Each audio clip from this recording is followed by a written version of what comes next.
Hello folks, my name is Bonasaki from Master Lab Systems. Today we'll be looking at deploying Python FastAPI to cloud with a Railway, which is a free hosting provider, unlike Microsoft and AWS, of course. So Railway is a free hosting provider that we'll be using to deploy this Python FastAPI application. Okay, let's move on. So let's look at the core objectives for this tutorial. So today we'll be looking at how to build a basic FastAPI app, prepare the application for deployment, and also deploy to Railway. We're using GitHub integration. Of course, since the application is hosted on GitHub, so we'll just be integrating it with our Railway for deployment and also accessing the application using the Railway gateway. Okay. So why Railway? Of course, Railway is a free hosting, which is a starter tier. It provides a free hosting plan to use the applications, and also it deploys directly from GitHub, which is seamlessly for integration with GitHub, and also it provides instant HTTPs plus custom domain support, which is what we'll also be looking at creating and also using our own custom domain. Also, it provides a simple UI for logs, environment variables, and also it does the redeploys when application is failing. Okay, so let's look at the first API structure for our project, which we'll be deploying. So of course, we have a basic application, which is created using Poetry as the build tool, and also a management tool. So for this application only contains one REST API, which is the one that will be exposing in the main.py file, and also it uses the Py project, which is the TOML file, to manage the dependencies. So this is a mini Python FastAPI project that is being created using Poetry as the build tool. So we'll be deploying that application to Railway. Okay. Using Poetry for dependency management. Of course, this is a basic steps that we need to get our project running using Poetry.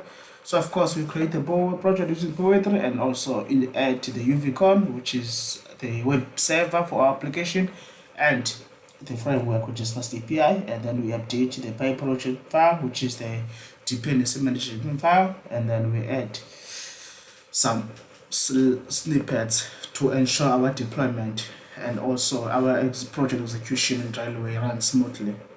Okay, so deploying to Railway. So of course, first step is to create a profile on Railway, and either you sign in using GitHub or whichever tool you may want to sign in with, and also just create a new project, set your repo, and set the variable port, and click deploy. It should automatically deploy your project, then you can be able to access it right away. But of course, without wasting much time, folks, let's go ahead and start creating our mini project, and then we move on by deploying it. Okay, so let's look at our IDE. So of course, as I said, the project, this is my project that will be deploying, which is a very simple project. Okay, so as I said, and I've shown you the structure for the project, this is how it looks like. So of course, for those that haven't created it yet, so to create this mini project, this is how you would do. So using Poetry, of course, let's do a cd back. So this is the directory where my projects are. So to create a new project, you would simply do Poetry new, which is Poetry new. Okay, as you can see, this is the command you would have to run to create a new project. You Poetry new, and then you give the project name. Once you do that, you press enter, and then it automatically going to create a project. So from creating a project, and then now you cd to it, which is cd FastAPI Railway demo. Once you cd to it, this is the structure that you want to see, which is simple, the same project structure that I have here. Okay, all good.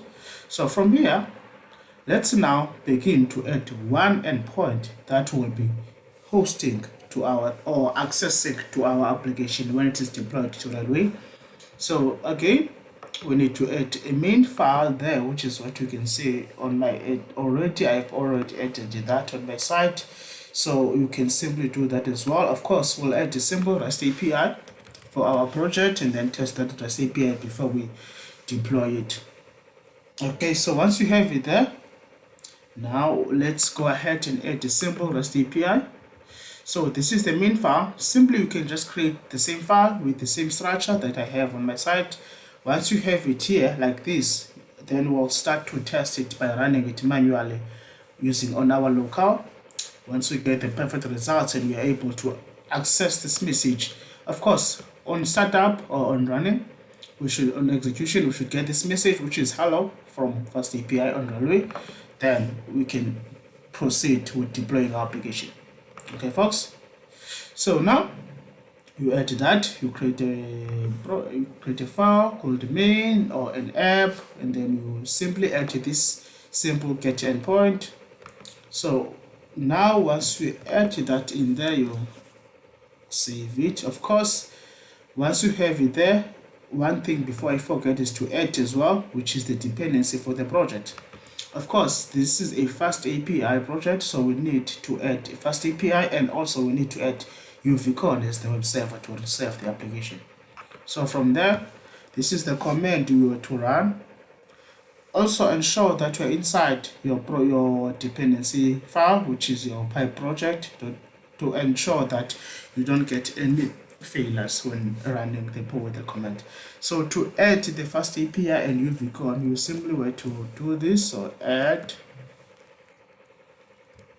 Okay, so with just this command, it automatically going to unpack and install both dependencies or project libraries, which is FastAPI and UVCon in your project, and then immediately once you do that, you should be able to see them directly in your Py project file. So as you can see, I've done that. I've UVCon and then FastAPI as well. So automatically, as soon as you do that, you add the command, it automatically ensures that they are installed in your project. Okay, so now folks, let's run the project. As we have also added the dependencies and we already added the simple get API, simple get endpoint. So now let's proceed and run the application so we can be able to do the deployment to Railway.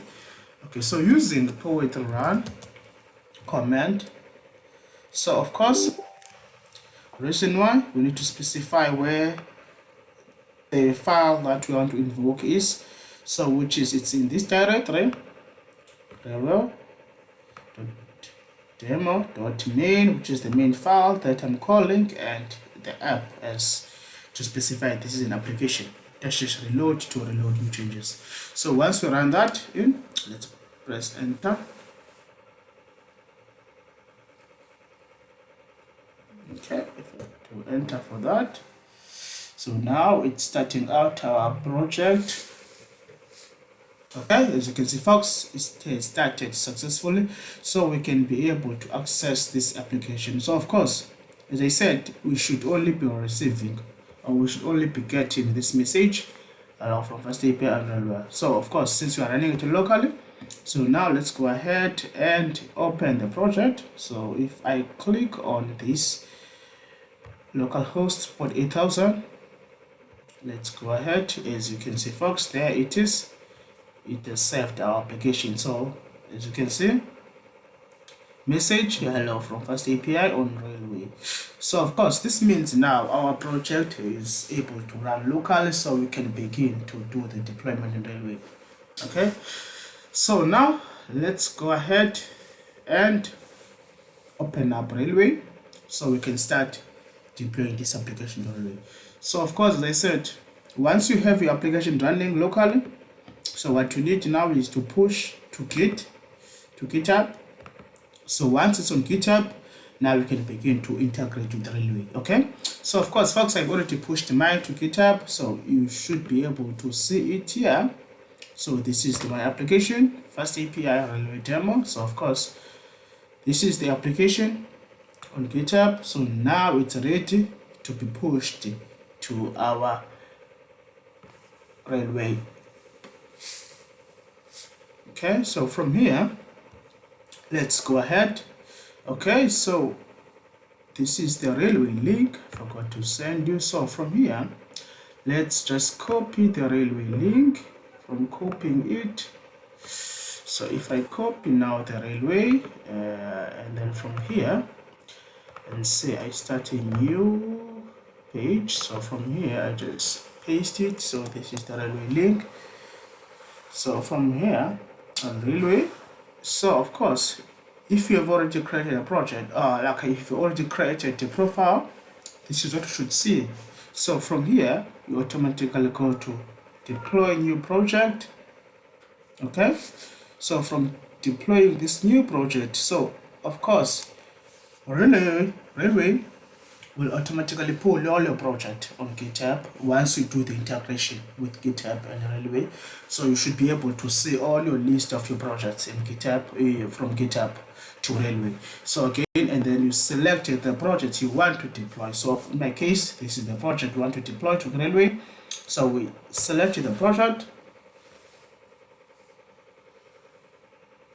Okay, so from here,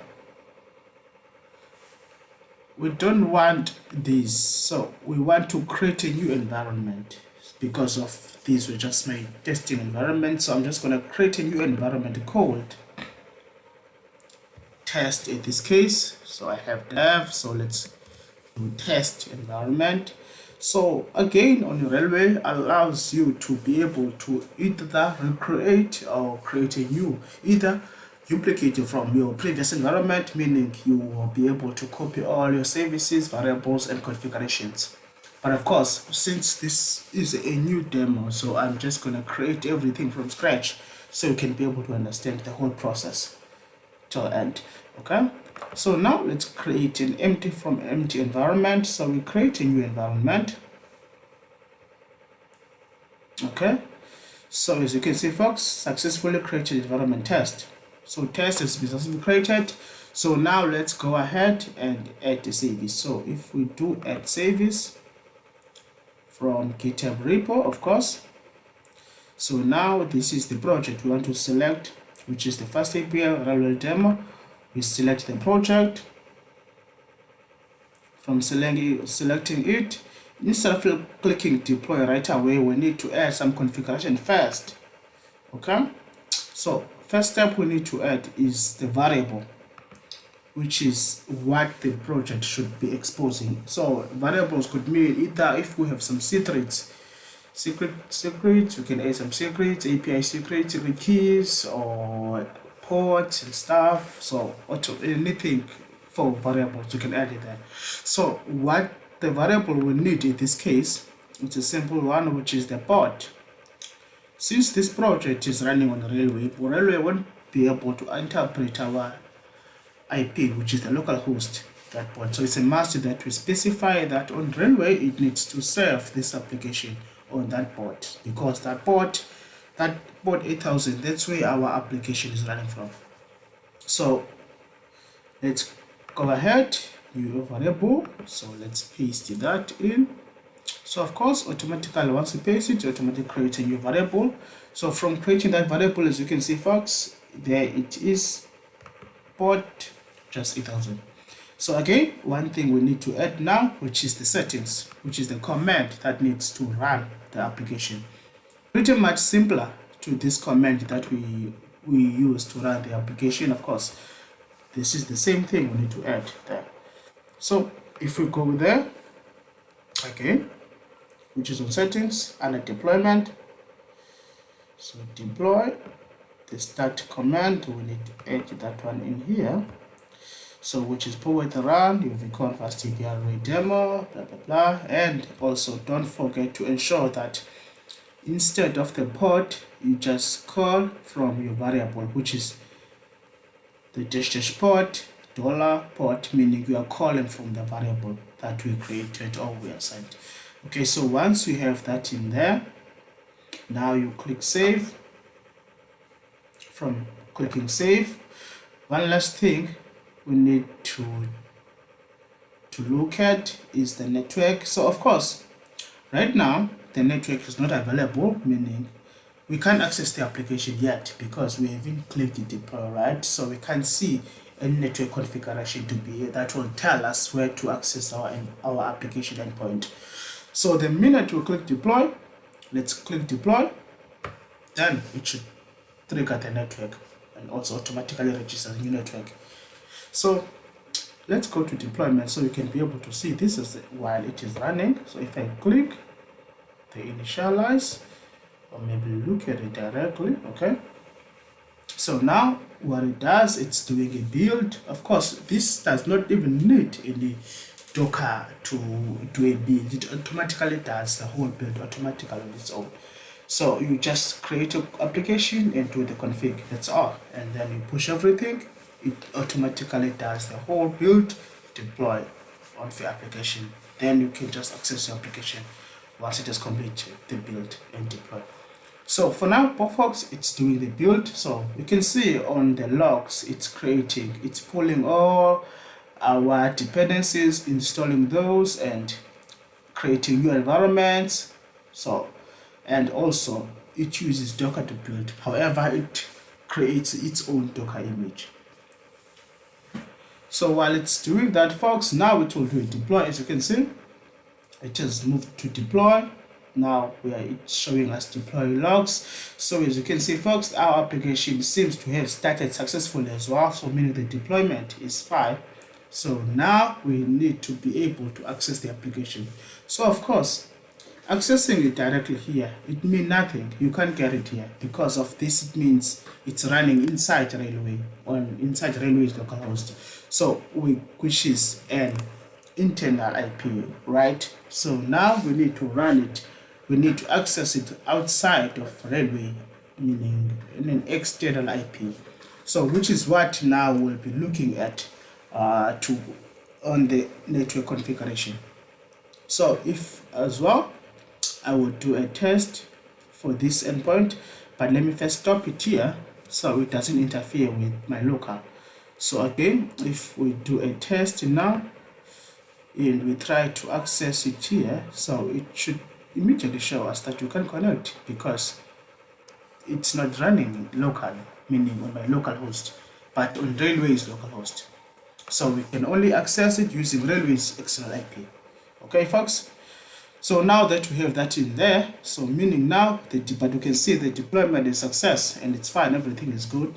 So what we need to do now, let's do one last thing. As you can see, deployment successful. So now one last thing we need to do is to set the IP. So let's go to settings again one last time. From settings, so we need now the networking. So again, Railway will give us three options: do a TCP proxy, or a custom domain, or generic domain. Of course, for a custom domain, it would mean I can give out any name that I want to, or instead I will just automatically generate a new domain name that Railway will give me. So let's go ahead and generate a new domain name. Okay, so automatically when you generate a new domain name, Railway will give you based on your application and your environment. So in my case, my application is FastAPI-Railway-demo, and the environment that I'm on, which is test, which is already what I want in my case. So I don't really need to change the domain name that Railway gave me. Instead, I'll just go ahead and use it. So of course, folks, once you have that in there, it means now you can be able to access your application outside of Railway. So this is by clicking in this domain name, it should give us our application. Okay, as you can see, folks, that's our application message hello from FastAPI on Railway. So again, with that domain name, anyone can access your application anywhere with that domain name. You don't have to worry once you deploy it on Railway. So of course, folks, this is the advantages Railway give us. With just simple and seamless deployment, you can get your application free on the cloud, and you can make any changes as much as you want. There is no really a specific limit for creating your application or for deploying your application. So of course, folks, once you have it in there, and then you're good to go. So automatically, once you have it in there, you can use it anywhere. Again, it runs. Even if you can do now, if you were to do a new commit or you want to do a specific change, so automatically once you do a change, you can do a change local and push it to Railway. It will do an auto build and do an auto deploy. So maybe doing a simple change, okay, probably say okay, but there's not really a need. But of course, once you do that, that's your endpoint. So before we end this session, folks, one last thing, of course, best practices, it's important. So again, under settings, you can create, as I said, you can create your own custom domain, and also you can simply use a Railway CLI tool for advanced control, because Railway provides a CLI tool, which is a command line interface tool that you can also use locally to interact with your Railway application on cloud. And also, which is a very important thing, to be able to see your logs. You can also monitor your application logs directly from the dashboard on that Railway provides. Okay, folks, I think we can end here today. So if you have any question, please feel free to post those in the comment section below. I will answer those. And also, if you like this video, folks, please like and subscribe to my channel. Thank you. See you next time. Peace out. Cheers.